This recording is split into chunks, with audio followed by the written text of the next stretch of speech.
আমরা বেশ কিছুদিন ধরে প্রফেসর সুকুমার মুখার্জির ছাত্র জীবন, কলেজ জীবন এবং পড়াশোনা, পড়ানো এসব নিয়ে আলোচনা করছিলাম স্বয়ং স্যারের সাথে। বলা যায় স্যারের কাছ থেকে আমরা ওনার জীবনের গল্প শুনছিলাম।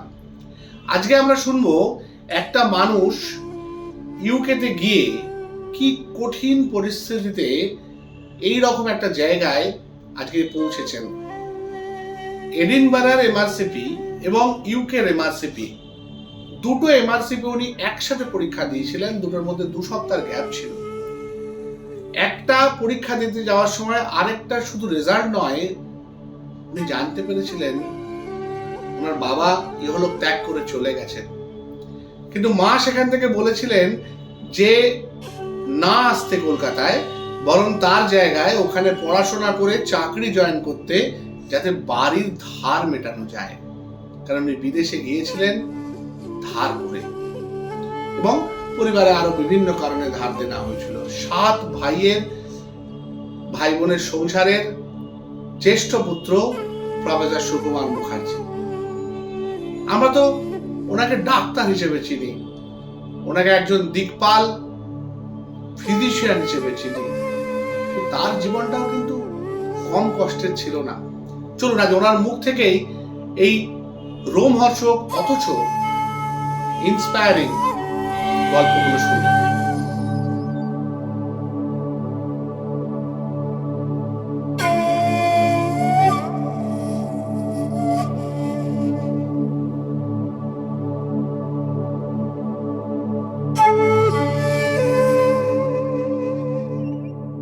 মেডিকেল কলেজে ছিলেন স্যার, বিদেশে 3 বছর, 3.5 বছর।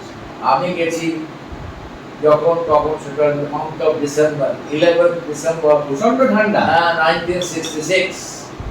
তখন হাতে একটা হ্যারিসনের বই নিয়ে, একটা অলস্টারের মতো কোট নিয়ে ওখানে হিথ্রোয়ে নামলাম। হিথ্রোয়ে নেমে ওই টাকা দিল, তারপর চাকরি দিয়ে। আর বাড়িতেও আমি পয়সা পাইনি, আমি সমস্ত স্কলারশিপ টাকা বাড়িতে দিয়েছিলাম। আমার বাবা, আমি খুব গরিব ঘরের মানুষ। বাবা কি করতেন স্যার? বাবা ওর যে fairly place railway eastern railway, আচ্ছা, আপার ডিভিশন ক্লার্ক ছিলেন। আচ্ছা, আমরা 7 ভাই বোন ছিলাম। 7 ভাই বোন? হ্যাঁ, কিন্তু বাবাকে বলেছিল তুই ছেলেকে বিদেশ পাঠাচ্ছিস কি রে? কিন্তু আমার মনে অসম্ভব জোর ছিল। আমার বাড়ির ট্রেনের ভাড়াটা আমার মাসি কেটে দিল। আচ্ছা, আর 13 টাকা করে 39 টাকা নিয়ে ইটালিয়ান ফ্লাইটে তখন বম্বে থেকে কলকাতা আনলাম। আচ্ছা, তা সেই সব কষ্টের দিন এডিনবরায় তখন আমরা থাকতাম। এডিনবরায় 5 পাউন্ড পার উইক। আচ্ছা, মানে মাসে 20 পার। আর ওখানে পয়সা দিয়ে যে টাকা রোজগার করেছিলাম ওইখানে দিয়ে বাড়িতে 1 পয়সা নিয়ে নি। তারপরে পাস করলাম, আমি এডিনবরায় পরীক্ষা দিলাম। আর একই সময় আমার মনে আছে আমি গেলাম 65-এ, 1 বছর যেতে যেতে 66-এ ডিসেম্বর, 67 জানুয়ারিতে এডিনবরা লন্ডন একসাথে পরীক্ষা দিলাম। একই সময়, এটার থেকে 2 সপ্তাহ বাদে এডিনবরা পরীক্ষা দিলাম। মাই স্পেশাল পেপার ইন কার্ডিওলজি। আচ্ছা, দিয়ে আমাকে একজন বললো তোমাকে গাড়ি করে নিয়ে যাচ্ছি লন্ডনে পরীক্ষা দেওয়ার জন্য। সেই ও গাড়ি চলতে থাকলো, আমি পড়তে গেলাম। আমার মনে হচ্ছে বেস ওয়াটার লন্ডনে আমার আবার ছাত্র। আচ্ছা, তারা বললো আমার বাড়িতে থাকুন। তা আমার মনে আছে সেই বাড়িতে হোল্ডার পেটে থাকতাম ফ্লোরে। আচ্ছা, দেখে পরীক্ষা দিতে গেলাম। পরীক্ষাও দিয়েছি, ভালো ভালো শিলা কাটলো, পরীক্ষা দিয়েছি। বই আছে? হ্যাঁ, তখন। তারপরে নামটা ভুলে যাচ্ছি। যাক পরীক্ষা, তখন আমি এডিনবরার পরীক্ষা জানি না, রেজাল্ট জানি না। লন্ডনে পরীক্ষা দিতে যাচ্ছি, মনের অবস্থা। বাবা এখানে অসুস্থ হয়ে বাবা মারা গেছে, আসতে পারেনি।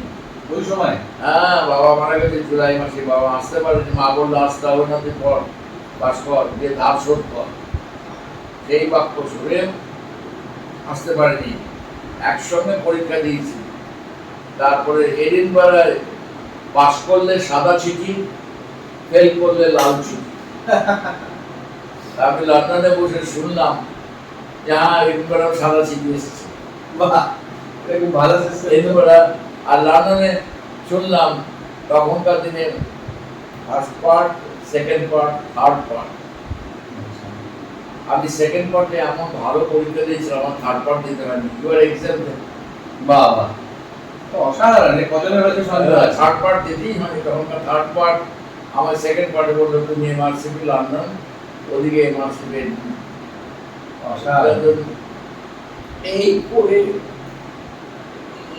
লন্ডন থেকে এলাম, লিভারপুলে চাকরি পেলাম জেনারেল মেডিসিন 1 বছর। সিজে উইলিয়ামসের কাছে ইউরোপ ক্লিনিশিয়ান আউটস্ট্যান্ডিং 1 বছর কাজ করলাম। ওই সময় তো নিশ্চয়ই স্যার স্টাইপেন্ড ছিল। এখন 1 বছর কাজ করে টাকা জমালাম, ধার শোধ করলাম। কিরকম স্টাইপেন্ড ছিল স্যার ওই সময়? ওই সময় মেডিসিনটা ক্লিনিক্যাল, তখনকার দিনে এমআরআই সিটি স্ক্যান ছিল না, তখন এন্ডোস্কোপি যা শুরু হয়েছে, আলট্রাসোনোগ্রামে আসেনি। রেডিওলজি হচ্ছে চেস্ট এক্সরে, রেডিয়াম মেল। তবে বেডসাইডে বেশিক্ষণ থাকতো। এখন যেটা কফি রুমে বেশিক্ষণ থাকে, সেটা বেডসাইডে থাকতাম।